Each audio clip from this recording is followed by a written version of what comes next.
How do narcissists exploit religion? I want to dive into a topic that touches the very fabric of our moral landscape, the issue of narcissism and its insidious ability to exploit religion. It's a profound paradox that we see present in the behavior of various individuals who claim to uphold the virtues of faith, yet find themselves ensnared in the web of their own hypocrisy. Consider this for a moment. When a person is caught lying, cheating, or engaging in any form of deceitful conduct, what do they often resort to? Quite frequently, they will wield the very tenets of the Bible as if they were shields, invoking passages with the deftness of a practiced swordsman. They cherry-pick verses that conveniently align with their justifications, manipulating the sacred text to evade responsibility. It's a most remarkable inversion of moral order. They use faith not as a guiding light, but as a cloak to mask their wrongdoing. Now let's talk about truth. Those who behave in this contradictory manner cannot have it both ways.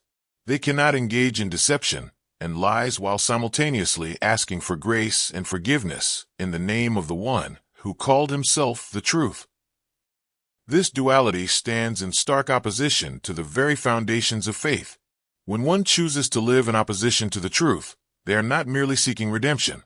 They are attempting to twist the concept of forgiveness into a manipulation that serves their own ends. Forgiveness is a central theme in most religious teachings, and yes, it is indeed vital. However, let us be careful not to overlook a critical truth here. Nothing is more vain than taking the Lord's name in vain.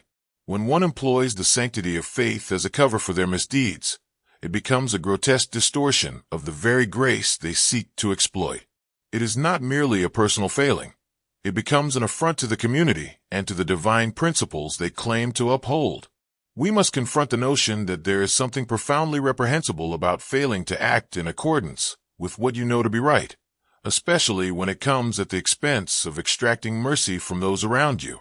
To be aware of one's moral obligations and to deliberately disregard them while invoking the language of forgiveness and grace is a betrayal, not just of oneself, but of the fundamental ideals that bind us together in society.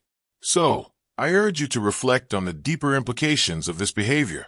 It is a balancing act, one that commands our vigilance and our discernment.